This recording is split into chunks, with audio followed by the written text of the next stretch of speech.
Самастар Мату Чикмек YouTube катталуучулары бүгүн өзгөчө маек болмокчу. Андыктан каналга катталып, лайк басып, группа контакттары максимал түрдө бөлүшүңүздөр. Бүгүнкү күндө Россия Федерациясында өтө көйгөй болуп жаткан реестр тууралуу биздин мекендештерибиз көпчүлүгү реестрге түшүп, эмне кылаарын билбеген мекендештерибиз дагы бар. Бүгүн атайын студиябызга өзгөчө конокту чакырганбыз. Кыргыз Республикасынын эмгек жана социалдык камсыздоо миграция министрлигинин Россия Федерациясындагы өкүлчүлүгүнүн жетекчисинин орун басары Майрам Жалаловнаны бүгүн атайын чакырып, ошо реестр тууралуу бир так маалымат алып бергенге аракет кылабыз. Андыктан каналга катталып, группа контакттарын бөлүшүңүздөр. Саламатсызбы Майрам Жалаловна, куш келипсиз. Ушундай алтындай убактыңызды бөлүп, бүгүнкү күндө ошол мекендештердин өтө бир көйгөйү болуп аткан реестр тууралуу бир мекендештерге маалымат берсек. Саламатсыздарбы, урматтуу мекендештер, урматтуу Россия Федерациясында эмгек миграциясында жүргөн мекендештер. Мен азыр жогоруда айтып кеткендей, эмгек социалдык камсыздоо жана миграция министрлигинин Россия Федерациясындагы өкүлчүлүгү тарабынан бүгүнкү күндө ошол реестрге түшүп калган биздин мекендештерге жардам берүү максатында көп жумуштар аткарылууда. Өзүңүздөргө маалым болгондой, 2025 жылдын 1-январынан тартып Россия Федерациясында федералдык закондор, мыйзамдарга өзгөртүүлөр киргизилип, 1-январдан баштап күчүнө кирип иштелип жатат. Ошол эле мезгилде 2024 жылдын 30 декабрындан 1126 номер менен Россия Федерациясынын президентинин указы, жарлыгы чыккан. Ушул жарлыктын ылайык бүгүнкү күндө биздин мекендештерге, мыйзамсыз жүргөн мекендештерге, Россия Федерациясында өздөрү кандайдыр мыйзам бузуп жүргөн мекендештерге бир мүмкүнчүлүк берди өздөрүнүн укуктук абалын жөнгө салып алууга. Бул жерде 30 апрелге чейин Россия Федерациясынан чыгып кетүү же болбосо чыкпай туруп эле мурдакыдай кирди чыкты кылыштын кереги жок. Кирди чыкты кылбай эле ушул жерде туруп эле өздөрүнүн жүрүүсүн мыйзамдаштырганга мүмкүнчүлүк берилди деп айтсак болот. Бүгүнкү күндө ошол реестрге түшүп калдым деген мекендештерибиз дагы өтө көп да. Кайрылгандар бар, сиздерге дагы көп кайрылып атса керек. Көпчүлүк мекендештерибиз аз билбей атат да, кайсыл жакка так кайрылып биз ошо реестрден чыга алабыз деген. Бүгүнкү күндө мекендештерибиз Россия Федерациясынын Ички иштер министрлигинин mvd.ru расмий сайты бар. Ошол жерден өздөрүн текширсе болот. Өздөрүн текширип, эгерде ошол реестр контролируемых лиц деп коет, ошол жерден эгерде өздөрүнүн фамилиясын таба турган болсо, анда эмне кылыш керек? Биринчи кадамы, биринчи эле бул Сахаровага барыш керек. Сахаров деп элге жеткиликтүү кылып айтып кете берейин. Барып ошол дактилоскопия, манжа издерин тапшыруу, сүрөткө түшүү процедураларын өтүш керек болот. Эгерде медициналык кароодон өтүш керек. Эгерде мурда өтпөгөн болсо, ушул жерден дагы белгилеп айтып кетейин. Манжа издерин өткөрүү, бул мурда өткөн болсо, бул ошол зеленый карта деп коет. Зеленый картаны алган мекендештердин эсине айтып коеюн, бул 10 жылга чейин жарактуу болуп эсептелет. Бир жолу өтөсүңөр, 10 жылга чейин ал карта жарактуу. Ошондой эле кызыл карта аласыздар. Бул медициналык кароодон өткөндөн кийин кызыл картаны алышат. Ошол аны жыл сайын өтүп турушка туура келет медосмотрдо.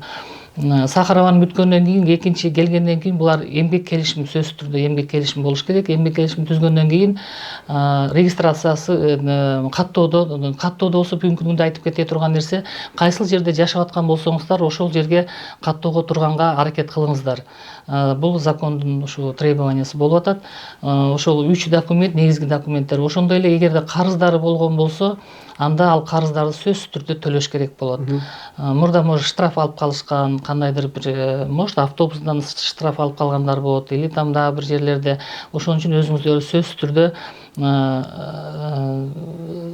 текшериш керек. Сот приставдардын расмий сайты бар. Ал жерден текширсе болот. Ал дагы fssp.gov.ru. Азыр бүткөндөн кийин ылдый жагына жазып кетебиз го, элдерге көргөндөй болсун, жеткиликтүү болсун. Ошол жерден өздөрүн текширип, карыздарын билип алышса болот. Анан Майрам Жалаловна, азыр көбү ошол МВДга барсак бизди депорт кылат, же болбосо сахарап кетип калат деген мекендештерибиз дагы коркуп, бүгүнкү күндө барбай жатат да. Анан көпчүлүк мекендештерибиз МВДга барса, биз билбейбиз, МФСга бар, же МФСга барса МВДга бар, ушундай бир көйгөйлөр болуп атыптыр да. ошо көйгөйлөр кандай чечсе болот?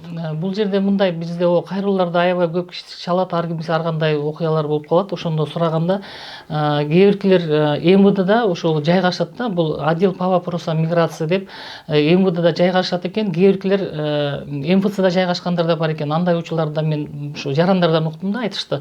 Анан кээ бирки учурларда өздөрүнчө мындай отдельный тиги офисте отурган учурлар да болуп калат экен. Бул эми Москва область боюнча кайрылуулардан, жарандардан укканыбыз боюнчачы. Ошон үчүн булар өздөрү кайсыл жерге каттоого турган болсо, ошол каттоого турган жерге сөзсүз түрдө барып кайрылыш керек. Ал жерден эч кандай отказ болбойт. Конечно, бүгүнкү күндө очередтер көп болуп атат. Элде аябай көп. Акыркы мезгилдерде мына ушу күндөрдө өтө кайрылгандар көп болуп атат. Бизге видеолор келип атат, сүрөттөрдү жиберип атышат. Ушунча мына 100 50 кишилер турат. Биз качан жетишебиз, качан өтөбүз деп аябай кыжаат болгон элдердин саны көбөйүүдө. Анан ошол мекендештер да эскерте кетели, көпчүлүк мекендештерибиз ошо регистрациясы под Москвада болсо, Москванын МВДсына барып атат экен да, алар карабайт экен да. Ошол сиздердин регистрацияңыз кайсыл районго катталган болсо, ошол райондун ошол МВДсына барсаңыздар туура болот, туурараак болот экен да. Мындайча айткандачы, көпчүлүк мекендештерибиз ошол регистрациясы башка райондо коюлган, бирок башка райондо жашайт, ошого барып алып, бүгүнкү күндө көйгөй жаратып атат. Анан ошо маалымат тууралуу кандай бүгүнкү күндө мекендештерге жетип атат? Маалымат жагы. Маалымат жагы боюнча бүгүнкү күндө өкүлчүлүк тарабынан иштер жүрүп атат. Министрлик менен биргеликте видео роликтер чыгарылып, жеткирилип атат. Ошондой эле Кыргыз Республикасынын Россия Федерациясындагы элчилик менен биргеликте эскертмелер даярдалып, алда мекендештерге Telegram канал аркылуу, WhatsApp аркылуу, массалык маалымат каражаттары аркылуу, ошондой эле Кыргызстанда биздин мамлекеттик газеталарыбызда Эркин Тоо газетасына макалалар чыкты. Кыргыз туусуна жана башка жергиликтүү региондогу газеталарга мүмкүн болушунча көптөгөн маалыматтарды жеткирип жатабыз. Анан дагы акыркы суроо, ошол мына 30 апрелге чейин мөөнөт бербедиби? Эгерде ошого чейин жетишпей калган мекендештерибиз, же болбосо 25 азыр результат кээ биринде 10 күндө келип атат, кээ биринде 15 күндө, кээ биринде 1 айда да келип атат да результатычы. Ошо 25-инде же 27, 28-де же 20-лар тапшырган мекендештер 30-да чыгып кетиш керекпи же чыкпаш керекпи? Эгерде бүгүнкү күндө 30 апрелге чейин срок болуп атпайбы, 30 апрелге чейин эч кандай бир аракет кылбай жүрө берген мекендештер болсо, алар 30 апрелден кийин чыгып кетишке туура келет. Алар деген мыйзамсыз жүргөн жарандар болуп атпайбы? Эгерде 30-на чейин документтерин тапшырып калган болсо, мен мисал айталы да, 20-сында барып документтерин тапшырды. Ал документ 10 күндө чыкпайт. Мына бүгүнкү күндө бүгүн эле айткандар 15 күндө, 2 неделя деп атат, 2 жума деп атат. 2 жума болгондо уже бүгүнкү тапшыргандар где-то 18-19дарында даяр болуп калып атат. Эгер ошол 25-инде тапшыргандар болсо, 2 жумага кайра неметкенде уже 30-естественно 30 апрелден өтүп кетет. Аларды документтер келгенге чейин күтүшөт. Бир жыйынтык болгон күтөт. Ооба, сөзсүз түрдө күтөт. Эгерде андай болбой жүрө берип турган болсо, дагы бир айта турган маселе айтып кетейин. Азыр бүгүнкү күндө банковский карталары блок болуп калгандар, кайрылгандар өтө көп болуп атат. Биздики буга чейин ошо мына банк карталар блок болгондон кийин анан биздикилер аябай аракет кыла башташты да, чындыгындачы. Өтө көпчүлүк ушундан кийин аракет кыла баштады. Картам блок болуп калды дешипчи. Эгерде картасы блок болсо, айлыктары кандай алса болот? Канча миң рубльге чейин алса болот? Бул жерде если картасы блок болуп калган болсо, биринчиден жана мен айтканымда жогорудагы процедуралардын баарын өтүп, барып ал жактан реестрден чыккандан кийин картасы автоматически ачылат. Картасы ачылат, уже разблокировка болуп иштеп кете беришет.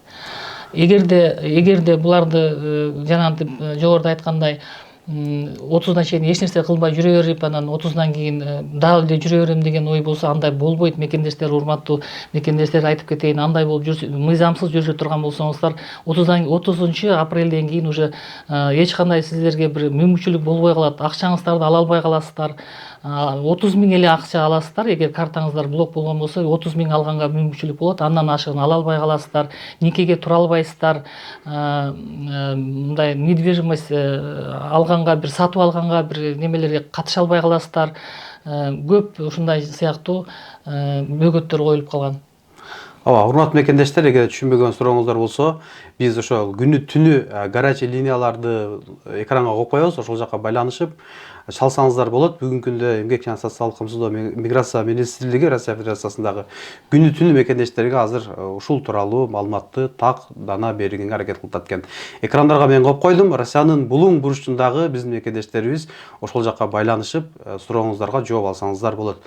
Чоң рахмат, ыраазычылык билдиребиз. Ушундай алтындай убактыңызды бөлүп мекендештерге аз да болсо маалымат жеткирип бергениңиз. Рахмат силерге да, рахмат, саламаттуу болуңуздар. Учкунбек каналында биринчи жолу болуп жаткан болсоңуз, каналга катталып, лайк басып, ой пикир калтырууну унутпаңыз.